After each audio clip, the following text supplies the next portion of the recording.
Okay.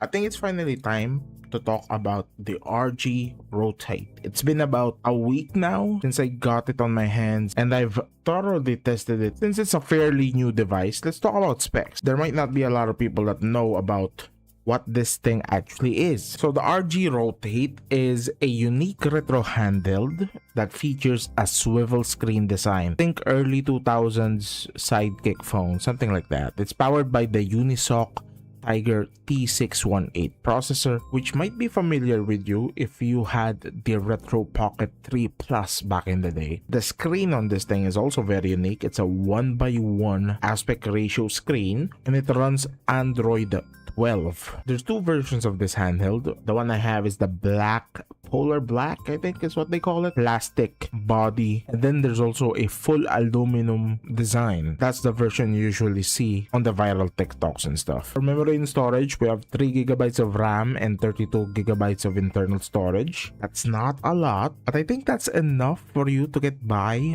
on the first few games you play, especially if you only play the lower end systems like GB, GBA, Game Boy Color, maybe some SNES ROMs as well, and some NES ROM. And at the end of the day, I think those systems are the best types of systems you should play on this, since there's no joystick at all. It's only a D-pad with some face buttons, select and start, and the home button. That's it. Of course, you'll still have your volume rocker on the side, power button on the other side, as well as a quick launch button that you could program to other apps. In my case, I made it run Cocoon, so that whenever I do want to swap into Android again, I just hold that and then I go back to Android 12. There's not a lot of things that you could do on Android, especially with such a low powered chip. You could still use it for Spotify, some people use it for YouTube music, or even just their local MP3s. They just run it here and then use it as an MP3, but there's some cons to that we'll talk about later. In terms of power though, this thing could run even PS2 if you really wanted it to. I really don't suggest it though, because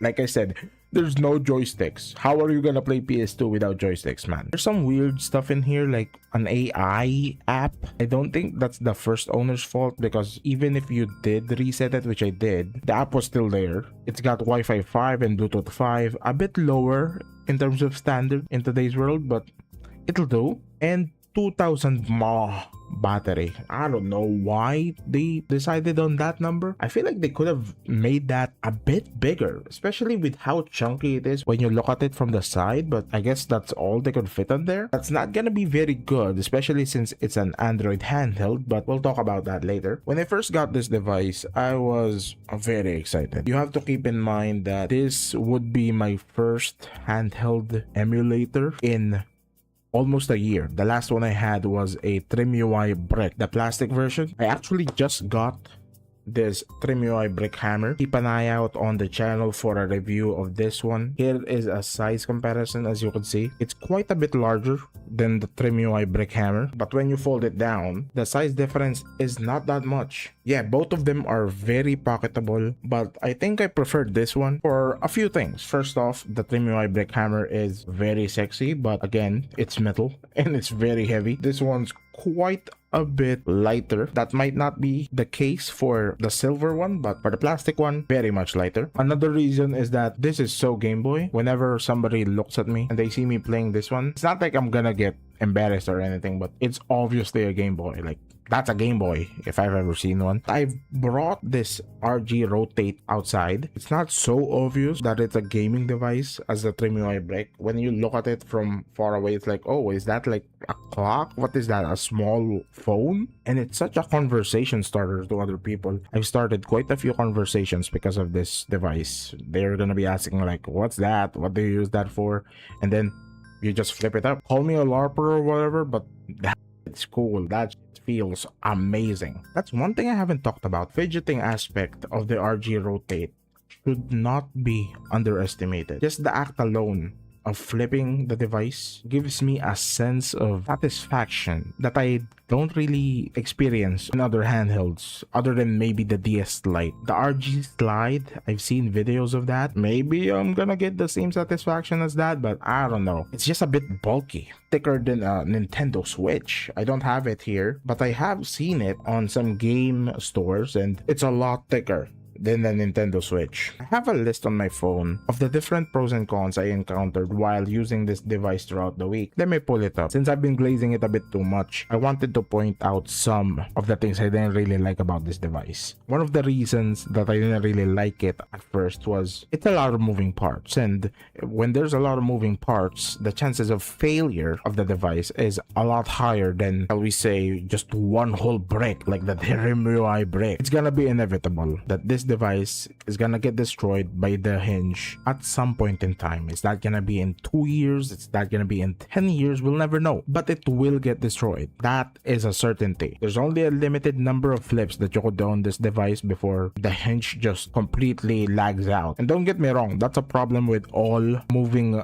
part devices, but the difference is that it's made by Anbernic, and I'm not really sure how long they're gonna support this one, especially with how many problems this one has that's so obviously made so that they can improve upon it. It's not like a DS Lite where 25 years later you could still look for replacement parts because people still like to make those, or at the very least there was so much made that it's gonna be easy to pick apart pair models for repair. But this one, I don't know, man. The second con I had was the battery.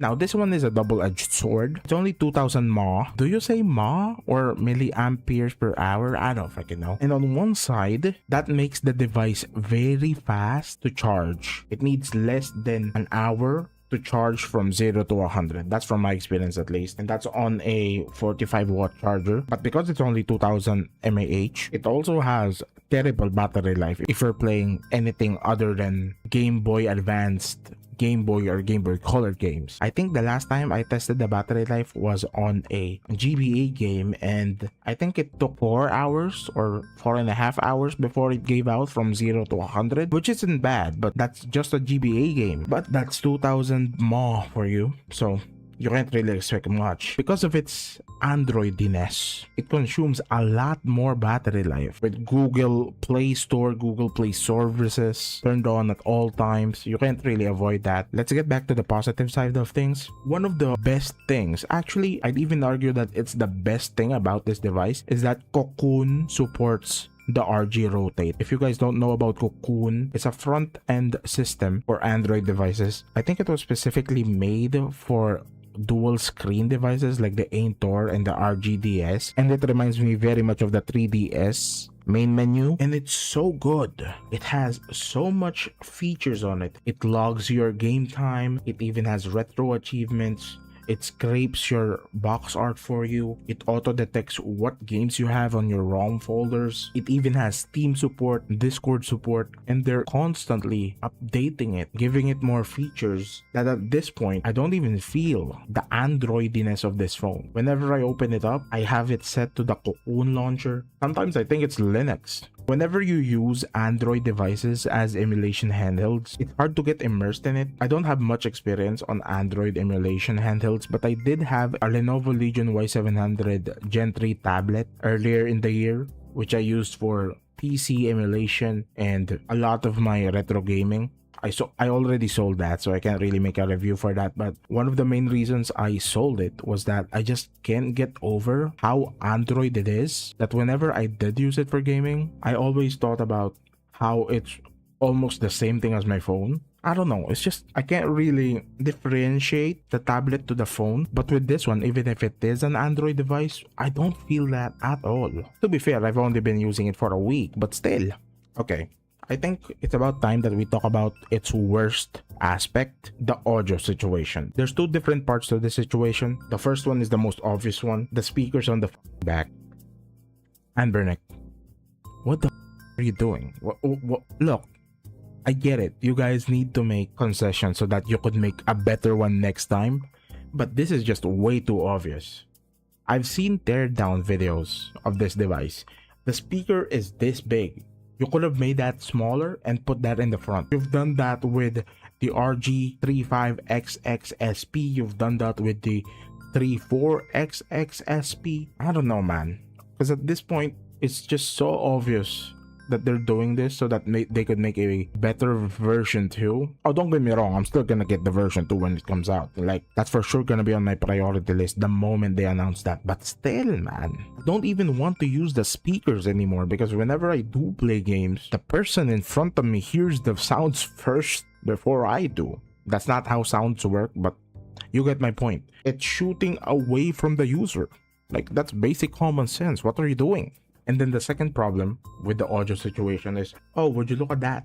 There's no 3.5mm jack. A lot of people are probably saying, oh, nobody uses 3.5mm jacks anyways. I do. A lot of people do, actually. So much so that I think that's the #1 complaint about this device. If this device had a 3.5mm jack, I would have ignored every other con of this device. I'm just saying. It's that big of a deal. Now, I'm sure some people would say, just use a USB dongle. You could use that and then plug your 3.5mm headphone jack. But I don't know, man. The overall flipping design is amazing. I'm gonna guess that it's even better on the metal. But even so, it just makes you think, what can a version 2 improve upon other than the 3.5mm jack and the speakers? They could make it thinner, I guess. They could also make it have a longer battery life, but that's like a swinging motion. You either have a thinner device or a bigger battery life. You have to choose one. Even after all of those problems I had with this device, I still recommend it. If you want to get into the retro emulation scene, and if you plan to play specifically Game Boy Advance, Game Boy Color, maybe some SNES and NES emulation right there, then this device is literally immaculate. This is a master stroke of design, other than the audio, but the form factor itself is so unique. Surprised that nobody has even done this yet, because it feels so natural. It feels like it should have been the thing. But yeah, that's my thoughts on the RG Rotate. What do you guys think? Did you guys buy this? Did you guys bought one for yourself? Are you still deciding on whether or not you should get it? I'm thinking of making a few more videos of this thing. If you guys want a Cocoon setup installation guide, I could make one of that. I'm also thinking of making it a MP3 player and seeing how that would work. Don't forget to subscribe to the channel if you want to watch the TrimUI brick review that's going to be coming up very soon. I just have to set this thing up and think of a good firmware to use. Should I use NextUI? I don't know. Okay, I'm going to see you guys in the next one. Peace out.